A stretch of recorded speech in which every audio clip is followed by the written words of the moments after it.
नमस्कार मित्रांनो. आजच्या व्हिडिओमध्ये आपण चर्चा करणार आहोत वृषभ राशीचं जानेवारी 2025 करताचं संपूर्ण राशीफळ. जानेवारी जो महिना आहे तो वृषभ राशीसाठी अतिशय महत्त्वपूर्ण आणि अत्यंत शुभफलदायी असाच असणार आहे. कारण तुमच्या राशीचा जो स्वामी आहे शुक्र, जो की तुमच्या दशम स्थानामध्ये भ्रमण करणार आहे, आणि राशीचा राजयोगकारक ग्रह जो आहे शनी, जो की दशम स्थानामध्येच भ्रमण करणार आहे स्वतःच्या राशीमध्ये. याचप्रमाणे बाकी पण जे ग्रह आहेत ते सुद्धा तुमच्यासाठी खूपच शुभफलदायी असणार आहेत. खास करून गुरु तुमच्या राशीमध्ये भ्रमण करतो आहे, तो वक्री आहे, परंतु त्याचे परिणाम मात्र तुमच्यासाठी खूप चांगले मिळतील. आणि दुसरी महत्त्वाची गोष्ट म्हणजे मंगळ जो ग्रह आहे हा जरी वक्री असला तरी वृषभ राशीसाठी चांगला राहणार आहे, कारण तुमच्या तृतीय स्थानामध्ये हा वक्री असणार आहे. 22 तारखेनंतर हा द्वितीयात येईल, परंतु एकंदरीतच हा संपूर्ण महिना तुमच्यासाठी खासच असणार आहे. काही चांगले अनुभव तुम्हाला या महिन्यामध्ये येणार आहेत. तर या संपूर्ण महिन्याचं जे राशीफळ आहे हे कसं असेल या संदर्भातली डिटेलमध्ये चर्चा आपण या व्हिडिओमध्ये करू. सुरुवातीला आपण चर्चा करू की तुमचं जे स्वास्थ्य आहे मानसिक किंवा शारीरिक हे नेमकं कशा प्रकारचं राहील. जसं की तुमच्या राशीमध्ये जो गुरु आहे तो भ्रमण करतो आहे, वक्री आहे, मात्र तुमच्या राशीचा जो स्वामी आहे हा स्वामी शुक्र तुमच्या दशम स्थानामध्ये भ्रमण करतो आहे. ही अतिशय महत्त्वपूर्ण गोष्ट आहे. आणि राशीचा अष्टमेश तुमच्याच राशीमध्ये भ्रमण करतो. एकंदरीतच सांगायचं झालं तर हा जो संपूर्ण महिना आहे त्याच्यामध्ये तुमचा कॉन्फिडन्स, आत्मविश्वास जबरदस्त दिसून येईल. काम करण्याची धमक किंवा कामाचा जो उरक आहे तो सुद्धा खूप चांगला दिसून येईल. ज्या ठिकाणी तुम्ही काम करता, नोकरी करता किंवा व्यवसाय करता त्या ठिकाणी तुमच्या कामाचं वजन दिसून येईल. तुम्ही केलेल्या कामाचं ॲप्रिसिएशन होईल. तुमचे सहकर्मी किंवा वरिष्ठ यांच्याबरोबरचे नातेसंबंध सुद्धा अतिशय उत्तम राहतील. कामधंद्याच्या संदर्भात नवीन नवीन संधी तुम्हाला मिळू शकतील. एकंदरीतच काम करण्याची जिद्द, चिकाटी, महत्त्वाकांक्षा तुमच्यामध्ये उत्तम दिसून येईल. कारण तृतीयाचा जो मंगळ आहे हा मंगळ जरी वक्री असला तरी तो तुम्हाला बऱ्याच प्रमाणात ॲक्टिव्ह बनवेल. त्यामुळे काळजी करू नका. हा जो संपूर्ण महिना हा तुमच्यासाठीच आहे. जी कामं तुम्ही हाती घ्याल सहजपणे पूर्ण करून दाखवाल आणि तुमच्या मधला जो एक विशेष वेगळेपणा आहे त्याचा ठसा तुम्ही नक्कीच उमटवाल. तुमच्या संपूर्ण व्यक्तिमत्वामध्ये ही गोष्ट या संपूर्ण महिन्यामध्ये दिसून येईल. एकंदरीत हा संपूर्ण महिना तुमच्यासाठी शुभफलदायी असाच असणार आहे. सफलता ही तुमच्यासाठी या महिन्यामध्ये अतिशय व्यवस्थितपणे तुम्हाला प्रत्येक जवळजवळ क्षेत्रामध्ये येताना दिसेल.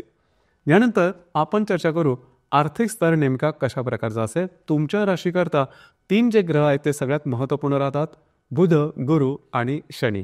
पैकी बुधचा ग्रह आहे हा बुध ग्रह तुमच्या सप्तम, अष्टम आणि भाग्यस्थानामध्ये भ्रमण करणार आहे. आणि जो शुक्र आहे हा जवळजवळ 30 तारखेपर्यंत तुमच्या दशमात असणार आहे. 31 तारखेनंतर तो तुमच्या लाभात येणार आहे. गुरु तुमच्याच राशीमध्ये आहे, वक्री आहे. आणि राजयोगकारक जो ग्रह आहे शनी हा तुमच्या दशम स्थानामध्ये भ्रमण करणार आहे आणि तो मार्गस्थ आहे. एकंदरीतच सांगायचं झालं तर आर्थिक स्तरावरती सुद्धा तुमची जी रास आहे अतिशय उत्तम प्रकारे त्याचे अनुभव मिळणार आहेत. ज्या काही गोष्टी तुम्ही विचारात घ्याल त्याच्या संदर्भातले चांगले रिटर्न्स तुम्हाला मिळणार आहेत. तुम्ही केलेली इन्व्हेस्टमेंट असेल त्याचे रिटर्न्स तुम्हाला चांगले मिळतील. याचप्रमाणे कुठल्या पैशाची जर का तुम्हाला अपेक्षा असेल पैशाच्या येण्याच्या संदर्भात तर त्यासुद्धा गोष्टी पूर्ण होतील. जर तुम्ही शेअर मार्केटमध्ये ट्रेड करत असाल तर त्या संदर्भात सुद्धा काही चांगले अनुभव तुम्हाला या महिन्यात निश्चित मिळतील. त्यामुळे वृषभ राशीने या महिन्यामध्ये काळजी करू नका. गोष्टी तुमच्या मनाप्रमाणे होतील. जवळजवळ सर्व जातील. इथं फक्त एकच गोष्ट थोडी महत्त्वपूर्ण राहील. ती गोष्ट म्हणजे 22 तारखेनंतर मंगळ जो आहे हा तुमच्या द्वितीय स्थानामध्ये वक्री होऊन येणार आहे. तर साधारण 24-25 तारखेनंतर थोडंसं स्वतःचे जे खर्च असतील त्यावरती नियंत्रण ठेवणं गरजेचं राहील. खास करून तुमची जी रास आहे ही शुक्राची रास आहे. त्याच्यामुळे लॅविश लाईफस्टाईलकडे किंवा अधिभौतिक सुखाकडे तुमचं आकर्षण थोडंसं जास्त असतं. बस हीच गोष्ट थोडी लक्षात ठेवा, कारण त्यामुळे थोडेसे खर्च तुमचे जास्त होऊ शकतील.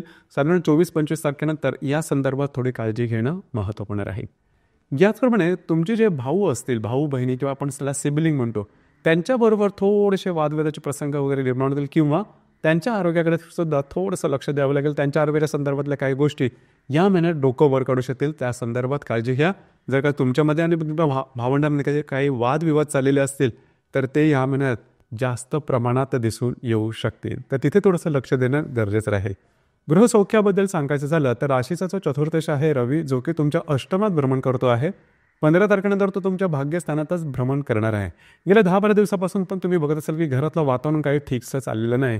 घरातल्या व्यक्तींबरोबरचे त्यांना आरोग्याच्या संदर्भातले तास किंवा त्यांच्यावर छोटे मोठे जे प्रॉब्लेम आहेत ते दिसून येतात. अर्थात फार मोठे होणार नाहीत. मात्र ह्या महिन्याच्या जवळजवळ 15-16 तारखेनंतर घरातल्या व्यक्तींबरोबरचे सुद्धा नातेसंबंध अतिशय उत्तम प्रकारे दिसून येतील. घरातल्या ज्या व्यक्ती असतील त्यांच्याकडे बाहेर फिरायला जाणं, तीर्थस्थळी जाणं, देऊळ वगैरे मंदिरांना भेटी देणं, अशा प्रकारचे काही चांगले उत्तम अनुभव तुम्हाला या महिन्यामध्ये निश्चित मिळतील. तर एकंदरीत या स्तरावरती सुद्धा हा महिना तुमच्यासाठी चांगला जाईल. लव्ह लाईफबद्दल सांगायचं झालं किंवा रिलेशनशिप ज्याला आपण म्हणतो त्या बाबतीत सुद्धा सांगायचं झालं तर गेला महिना अतिशय चांगला होता. म्हणजे डिसेंबर 2024 अतिशय चांगला होता. या महिन्यामध्ये सुद्धा थोडंफार ज्याला आपण चहाच्या कपातली वादळं वगैरे म्हणतो असे थोडेफार अनुभव होते, परंतु त्याचा फारसा मोठा इम्पॅक्ट होणार नाही, कारण गुरुच्या दृष्टी तुमच्या पंचम स्थानावरती आहे. काळजी करू नका. याचप्रमाणे ज्या गर्भवती महिला आहेत त्यांच्यासाठी सुद्धा हा महिना जो आहे तो व्यवस्थित जाईल. थोडंसं आरोग्याच्या संदर्भातले काही त्रास झालेच तर डॉक्टरी इलाज करणं मात्र गरजेचं राहील. काळजी करू नका. तुमच्यासाठी सुद्धा हा जो कालावधी आहे अतिशय चांगला जाईल.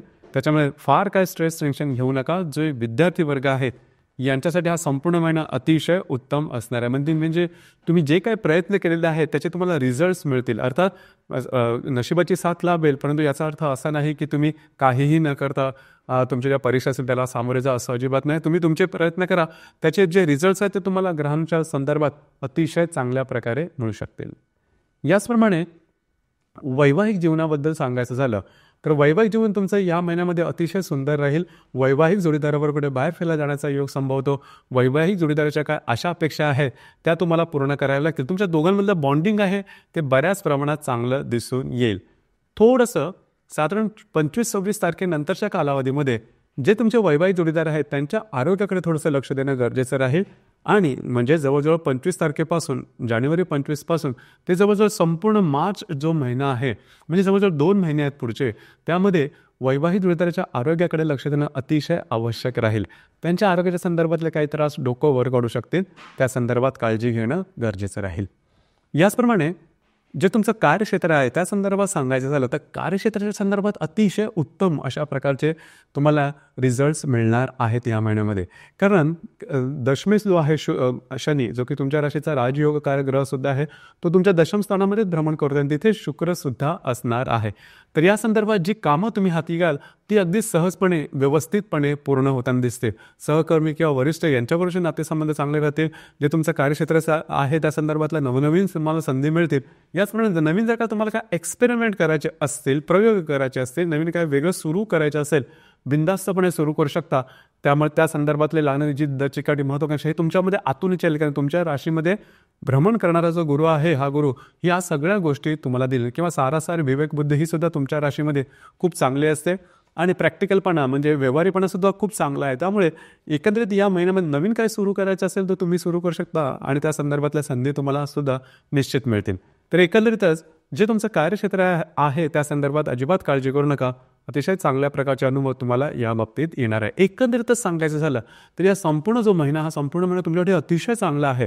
फक्त काम एकच आहे की जी काही गोष्ट आहे ती मनापासून करा. जिद्द, चिकाटी, महत्त्वाकांक्षा या गोष्टी ठेवा आणि त्यामुळे तुम्हाला त्याचे मिळणारे जे रिझल्ट्स आहेत ते खूपच चांगल्या प्रकारचे मिळतील. दुसरी महत्त्वाची गोष्ट म्हणजे या महिन्याची जी 23 तारीख आहे, या 23 तारखेला बुध आणि मंगळाचा प्रतियोग होणार आहे. मंगळ जो की तुमच्या तृतीय स्थानामध्ये भ्रमण करेल आणि तो वक्री असणार आहे. तर साधारणतः तुमच्या भाग्यस्थानात असणाऱ्या बुधाबरोबर तो प्रतियोग करेल. इथे एक गोष्ट लक्षात घ्या, कुठल्याही प्रकारचे महत्त्वपूर्ण निर्णय, कागदोपत्री व्यवहार, कमिटमेंट, प्रॉमिसेस किंवा असे निर्णय की ज्याचा परिणाम तुम्हाला भविष्यावर येऊ शकेल किंवा असे निर्णय की ज्यामध्ये रिस्क जास्त आहे, अशा प्रकारचे निर्णय या दरम्यान घेऊ नका. तुमचे अंदाज चुकू शकतील. ही गोष्ट थोडी महत्त्वपूर्ण आहे. याचप्रमाणे 25 जी तारीख आहे ती तुमच्यासाठी शुभफलदायी राहील. खास करून तुमच्या द्वितीय भ्रमण करणारा जो मंगळ वक्री आहे त्याच्यावर, म्हणजे साधारण 22 तारखेनंतर तो द्वितीयात येणार आहे वक्री मंगळ, त्याच्यावर तुमच्या दशमात असणारा जो शुक्र आहे हा त्रिकोणी योग करणार आहे. जे तुमचं कार्यक्षेत्र असेल त्या संदर्भातले निश्चित काही सकारात्मक उत्तम संधी तुम्हाला या दरम्यान मिळतील. त्याचा फायदा तुम्हाला भविष्य कालावधीमध्ये सुद्धा होऊ शकेल. याचप्रमाणे तुमच्या कामाचं ॲप्रिसिएशन होणं किंवा कामाच्या संदर्भातल्या काय चांगल्या घटना घडामोडी घडणं, अशा प्रकारचे काय अनुभव येतील. किंवा जर तुम्ही बिझनेस करत असाल तर त्या ठिकाणी इन्व्हेस्टमेंट तुमचे होईल की जे भविष्यात जाऊन तुमच्यासाठी लाभदायी ठरेल. एकंदरीतच व्यवहारी पातळीवरती किंवा व्यावसायिक पातळीवरती हा जो कालावधी आहे, साधारण 25 तारखेचा जो योग आहे शुक्र आणि मंगळाचा त्रिकोण योग, हा तुमच्यासाठी शुभफलदायी असाच असणार आहे. याचप्रमाणे या महिन्याची जी पौर्णिमा आहे ती 13 तारखेला आणि जी अमावास्या आहे ती 29 तारखेला आहे. तर साधारणतः या दोन्ही दिवसामध्ये म्हणजेच 13 तारीख आणि 29 तारीख या दोन्ही दिवसामध्ये थोडंसं कुठल्याही प्रकारचे निर्णय घेताना काळजी घ्या. स्वतःच्या मानसिकतेवरती लक्ष देणं गरजेचं राहील. कारण पौर्णिमा आणि अमावस्येच्या दिवशी खास करून रविचंद्राचं आकर्षण हे थोडंसं जास्त असतं. आणि त्यामुळे आपण थोडेसे जास्त भावनातीत होतो आणि इमोशनल किंवा भावनातीत होऊन घेतलेले निर्णय हे बऱ्याचदा चुकण्याची शक्यता जास्त असते. तर या संदर्भात थोडीशी काळजी घेणं गरजेचं राहील. एकंदरीत सांगायचं झालं त्याच्या संपूर्ण महिन्यामध्ये म्हणजे हा जो संपूर्ण महिना आहे, हा महिना वृषभ राशीसाठी अतिशय उत्तम आहे. तुमच्या इच्छा आकांक्षापूर्ती आणि तुमच्यामधले कार्यशक्ती दाखवण्याचा हा संपूर्ण महिना आहे. तर मित्रांनो, हे होतं वृषभ राशीचं जानेवारी 2025 करताचं संपूर्ण राशीफळ. धन्यवाद.